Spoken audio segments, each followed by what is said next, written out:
नमस्कार दोस्तों, स्वागत है आपका हमारे YouTube चैनल जरधारी क्लासेस में। दोस्तों यहाँ पे एक बहुत बड़ी अपडेट है यूके यानी आयोग की तरफ से। आयोग ने यहाँ पे पशुधन प्रसार अधिकारी और जो रेशम कीट पालन की जो वैकेंसी निकली थी लगभग 4 या 5 महीने उसको हो गए थे। उसका अभी तक यहाँ पे सिलेबस जारी नहीं हुआ था, लेकिन आज उसका यहाँ पे सिलेबस जारी हो चुका है। तो एक किस्म से यहाँ पे मैं आपको पूरी डिटेल्स में सिलेबस बताऊँगा क्या क्या इसमें पूछ जाएगा। लेकिन उससे पहले आपको बता दूँ कि ये यहाँ पे छात्रों की बहुत बड़ी जीत है, क्योंकि यहाँ पे आजकल 2 दिनों से माहौल बन रखा था यहाँ पे सरकार के खिलाफ और आयोग के खिलाफ से। ये हमने ये भी मांग उठाई थी उसमें कि पशुधन प्रसार अधिकारी का सिलेबस, जो कि कितने यहाँ पे 4-5 महीने पहले वैकेंसी निकली थी और उसका सिलेबस अभी तक जारी नहीं हुआ, तो कब जाके उसका एग्जाम होगा और कब आपने सिलेबस उसका जारी करना है। तो आज इसका सिलेबस यहाँ पे जारी हो चुका है। तो दोस्तों अभी आपने इस मुहिम में रुकना नहीं है, ट्विटर में ये मुहिम चल रही है, तो आप भी हमारा साथ दें। अगर आप ट्विटर में हमें फॉलो करना चाहते हैं तो लिंक आपको वीडियो के डिस्क्रिप्शन में मिल जाएगा। तो अभी क्या है, पीसीएस की वैकेंसी हो गया, पुलिस की वैकेंसी हो गया, एलटी की वैकेंसी हो गया, बहुत सारी समूह की वैकेंसी हो गया, उन सभी का भी इंतजार है। तो अगर माहौल बना रहेगा तो बहुत जल्दी वो वैकेंसी यहाँ पे दिखेगी और एग्ज़ाम भी यहाँ पे, क्योंकि उत्तराखंड में जनरली 1 या 2 सालों तक की कोई भर्ती कंप्लीट होती है, तो एग्ज़ाम भी यहाँ पे सरकार को जल्दी कराना पड़ेगा। तो यहाँ पे पशुधन प्रसार अधिकारी का और जो रेशम कीट पालन का ये सिलेबस है, मैं आपको पूरा बताता हूँ। लेकिन फिर भी यदि यहाँ पे मैं वैसे हिंदी और ये इंग्लिश में सिलेबस है तो मैं आपको हिंदी में भी समझाऊंगा। लेकिन अगर फिर भी किसी को हिंदी में समझ नहीं आएगा तो कमेंट में ज़रूर बताएं, हम हिंदी का अलग सिलेबस यहाँ पे लेके आएंगे इसी को ट्रांसलेट करके। तो देखो दोस्तों, क्या यहाँ पे आप देख सकते हो पाठ्यक्रम है पशुधन प्रसार अधिकारी, प्रसव रेशम तथा निरीक्षक रेशम। तो सबसे पहले है साइटोलॉजी एंड मोलिकुलर बायोलॉजी, जिसमें सेल का अध्ययन किया जाता है। ठीक है, तो सेल स्ट्रक्चर है कोशिका, सेल थ्योरी है, कोशिका थ्योरी है। प्रोक्योरिटिक एंड यूकैरियोटिक सेल है, 2 टाइप की होती है। सेल वाल है, सेल मेम्ब्रेन है, एंड सेलुलर ऑर्गन्स जो क्या है कोशिकांग होते हैं। Cell cycle and cell division है, कोशिका विभाजन। क्रोमैथ है। उसके बाद यहाँ पे न्यूक्लिक एसिड है एंड जेनेटिक मटेरियल, बहुत ही इंपॉर्टेंट टॉपिक है यहाँ पे। Structure of DNA and RNA, replication of DNA fingerprinting, genome and human genome project, genetic code, structure of genes, oncogenes and protein synthesis. ठीक है, तो देखो जो ये सिलेबस है ये वैसे 12th लेवल का है। ठीक है, 12th लेवल का बायोलॉजी का सिलेबस है, बहुत अच्छा यहाँ पर सिलेबस है ये, और बहुत अच्छे से आप तैयारी कर सकते हो। उसके बाद आता है माइक्रो बायोलॉजी। तो माइक्रो बायोलॉजी में क्या क्या यहाँ पे सिलेबस है, क्लासिफिकेशन ऑफ माइक्रो ऑर्गेनिज्म, जो सूक्ष्म जीव होते हैं। बैक्टीरिया हो गया, lytic cycle of bacteria, virus, wired, पेरियंस, bacteriophage हो गया, ट्रांसडक्शन हो गया, ट्रांसफॉर्मेशन हो गया एंड कंजुगेशन हो गया, ह्यूमन हेल्थ हो गया एंड डिजीज, एड्स हो गया, पेनिमोनिया हो गया, कॉमन कोल्ड हो गया, मलेरिया हो गया, टाइफाइड हो गया, एसिलर्सिस हो गया, फिलेरियासिस हो गया, एमियोसिस जिसको हाथी पाँव कहते हैं, रिंगवार्म हो गया, कैंसर हो गया, immunity, drugs, alcohol abuse, antibiotics. ठीक है, तो ये सारा यहाँ पे माइक्रो बायोलॉजी में पूछा जाएगा। उसके बाद प्लांट किंगडम यानी जो क्या है क्या है प्लांट्स का क्या है क्लासिफिकेशन है, जिसमें क्या आता है algae, ligase, fungus, bryophyte, pteridophyte, gymnosperm and angiosperm आ जाता है। ठीक है, तो इनके बारे में आपका क्लासिफिकेशन पूछ जाएगा, स्ट्रक्चर, इनके करैक्टर्स जो भी है पूरी डिटेल्स यहाँ पे पूछी जाएगी प्लांट किंगडम के बारे में। उसके बाद आएगा यहाँ पे एनिमल किंगडम। तो एनिमल किंगडम का भी क्लासिफिकेशन यहाँ पे पूछा जाएगा, जिसमें कोड ऑफ नोमेनक्लेचर हो गया, कॉन्सेप्ट ऑफ स्पीसीज, जाति का कॉन्सेप्ट पूछ जाएगा। यहाँ पे लीनियस की थ्योरी है जो, ठीक है।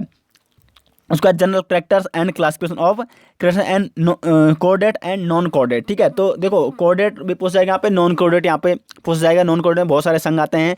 कोऑर्डिनेट में जैसे ह्यूमंस हो गया, जो भी स्तनधारी वो कोऑर्डिनेट में ही आते हैं। तो यहाँ पे सारा जो सिलेबस है ये 12th लेवल का यहाँ पे है।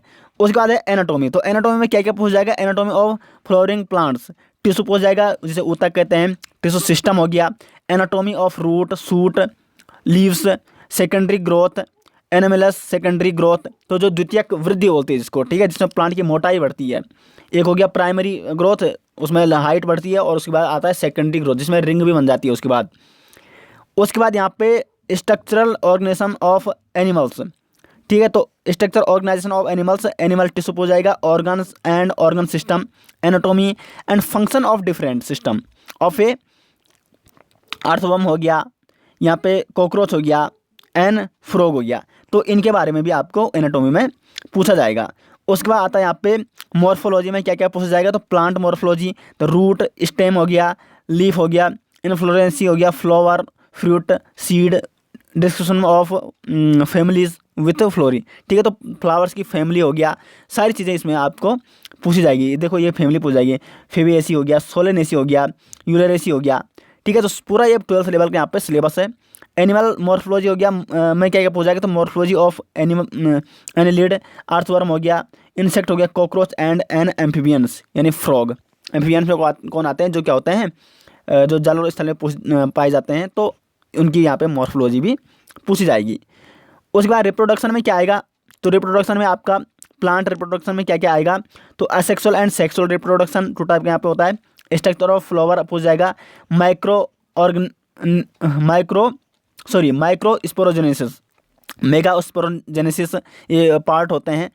उसके बाद पोलिनेशन हो गया और फर्टिलाइजेशन हो गया, development of dicot and monocot, ठीक है। ये मैंने आपको जब हम वंदर की तैयारी यहाँ पे करा रहे थे तो उसमें मैंने वैसे बताया था। यदि आपको जो स्टूडेंट यदि किसी को इसकी, देखो हमें कमेंट बॉक्स में ज़रूर बताएं कौन कौन इसकी तैयारी करना चाहते हैं। तो अगर काफ़ी अच्छा बैच जुड़ा तो हम इसकी यहाँ पे तैयारी भी शुरू करेंगे। तो यहाँ पे आप देख सकते हो, सीड ऑफ फ्रूट डोमिनेसी हो गया, पोलीम्ब्रॉय हो गया, पैराथेनोकॉर्पी हो गया, एम्पोमिक्सिस हो गया। उसके बाद ह्यूमन रिप्रोडक्शन की बात की जाए तो मेल रिप्रोडक्शन हो गया सिस्टम, फीमेल रिप्रोडक्शन सिस्टम हो गया, यहाँ पे गेमेटोजेनेसिस हो गया, मेंस्ट्रुअल साइकिल हो गया, फर्टिलाइजेशन हो गया, इम्प्लेंटेशन हो गया, और यहाँ पे काफ़ी छोटे छोटे शब्दों में एम्ब्रॉय डेवलपमेंट हो गया, प्रेगनेंसी हो गया, और यहाँ पे पर्ट्रेशन हो गया, and lactation, reproduction, health, population and birth control, यहाँ पे क्या है, कॉन्ट्रासेप्शन है, and medical termination of pregnancy. तो देखो ह्यूमन रिप्रोडक्शन में ये सारा पूछ जाएगा। उसके बाद प्लांट फिजियोलॉजी में क्या क्या पूछ जाएगा, डिफ्यूजन हो गया, ऑस्मोसिस हो गया, absorption of water, active and passive absorption, imbibition हो गया, ट्रांसपिरेशन हो गया, factor, effect rate of transpiration, ये आपने सारी चीज़ें पढ़ी होगी 12th में। Mechanism of opening and close of stomata, उसका मिनरल्स न्यूट्रिशन है, एब्जॉर्प्शन है ऑफ मिनरल्स डिफिशियंसी सिम्टम्स, ठीक है। तो ये सारी चीज़ें C3 cycle, C4 cycle, CM cycle, ये वैसे ग्रेजुएशन के लेवल का भी ये सिलेबस हो सकता है, क्योंकि ग्रेजुएशन में भी ये सारी चीज़ें हैं। वैसे ये सारी चीज़ें आपको 12th और 10th में मिल जाएगी, तो 12th और 11th में।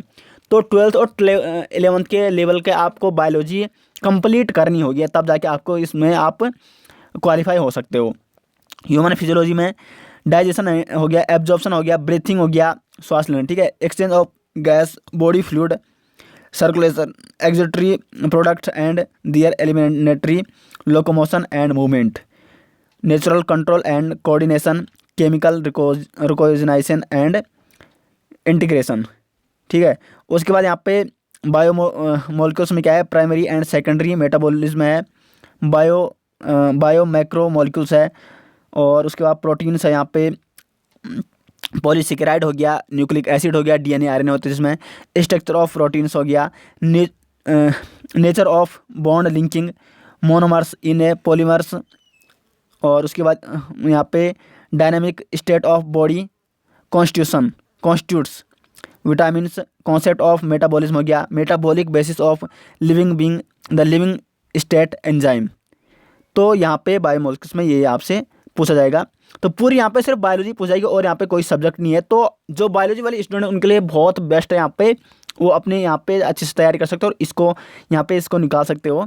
जेनेटिक एंड बायोटेक्नोलॉजी में मेंडल्स लॉ हो गया, आपने पढ़ा होगा, इनहेरिटेंस हो गया, इनहेरिटेंस ऑफ 1 जीन हो गया, inheritance of 2 gene, chromosomal theory of inheritance, deviation from Mendelian रेशन, यहाँ पे छोटे छोटे शब्द यहाँ पे, जीन इंट्रक्शन हो गया, इनकम्प्लीट डोमिनेंस हो गया, कंप्लीट डोमिनेंस हो गया, multiple sex determination in animals. तो देखो यहाँ पे जीन एंड बायोटेक्नोलॉजी पूछ जाएगा। और उसके बाद इकोलॉजी, तो इकोलॉजी में यहाँ पे इकोलॉजी एंड इन्वायरमेंट हो गया, डेफिनेशन, स्कोप एंड ब्रांच हो गया, concept of ecosystem, component, structure and function of ecosystem, type of ecosystem हो गया, energy flow in an ecosystem, ecology, pyramids, ecology, succession, concept of primary and secondary productivity. तो दोस्तों ये यहाँ पे क्या है, पूरा सिलेबस है प्रजन प्रसार अधिकारी का। बाकी जिसको हिंदी में चाहिए तो हिंदी में आप बता सकते हैं हमें कमेंट बॉक्स में, तो हिंदी में भी हम इसको लाने की कोशिश करेंगे जिसको यहाँ पे इंग्लिश में समझ नहीं आ रहा। और PDF फाइल आपको मैं टेलीग्राम चैनल में दे दूँगा, तो टेलीग्राम का लिंक आपको वीडियो के डिस्क्रिप्शन में मिल जाएगा, वहाँ से आप इसकी PDF फाइल डाउनलोड कर सकते हैं। और यहाँ पे हम अगर यहाँ पे जो स्टूडेंट इसकी तैयारी करना चाहते हैं तो कमेंट बॉक्स में ज़रूर बताएं, उस हिसाब से हम यहाँ पे एक टाइम बनाएंगे इसकी तैयारी का, और यहाँ पे सिलेबस के अकॉर्डिंग आपको स्टेप बाय स्टेप इसकी तैयारी कराने की यहाँ पे कोशिश करेंगे। तो अगर टाइम लगे तो हम ज़रूर इसका यहाँ पे बैच स्टार्ट करेंगे और बिल्कुल हम यहाँ पे इसकी तैयारी कराएंगे। तो दोस्तों ये होगा यहाँ पे पशुधन प्रसार अधिकारी का और जो रेशम कीट पालन का उसका सिलेबस पूरी यहाँ पे 12th लेवल की बायोलॉजी यहाँ पे पूछी जा रही है। और बायोलॉजी के अलावा इसमें कुछ नहीं पूछा, ना केमिस्ट्री ना फिजिक्स। तो जो बायोलॉजी के स्टूडेंट है उनके लिए यहाँ पे तैयारी करने का बहुत अच्छा यहाँ पे मौका है। तो और अंत में यही कहूँगा कि बाकी जो हमारी आजकल मुहिम चल रही है उसमें ज़रूर अधिक से अधिक हमें सपोर्ट कीजिए, क्योंकि देखो पशुधन प्रसार अधिकारी का सिलेबस बिल्कुल यहाँ पे आज जारी हुआ, कहीं ना कहीं प्रेशर बना होगा। तो अभी आपको अगर आप पुलिस PCS वैकेंसी या अन्य LT वैकेंसी या अन्य जो भी वैकेंसी है वीडियो BPTO पटवारी उसके आप भर्ती चाहते हैं तो आपको इस मुहिम में शामिल होना पड़ेगा, जगाना पड़ेगा सरकार को। और अगर आप हमें ट्विटर इंस्टाग्राम या भेजूँगा फॉलो करना चाहते हैं तो लिंक आपको वीडियो के डिस्क्रिप्शन में मिल जाएंगे हमारे सारे सोशल में जहाँ प्लेटफॉर्म के, ठीक है। तो दोस्तों आशा करते हैं आपको वीडियो पसंद आई। वीडियो को लाइक शेयर जरूर कीजिएगा और चैनल में पहली बार आए तो चैनल को सब्सक्राइब जरूर कीजिएगा। मिलते हैं नेक्स्ट, तब तक के लिए धन्यवाद।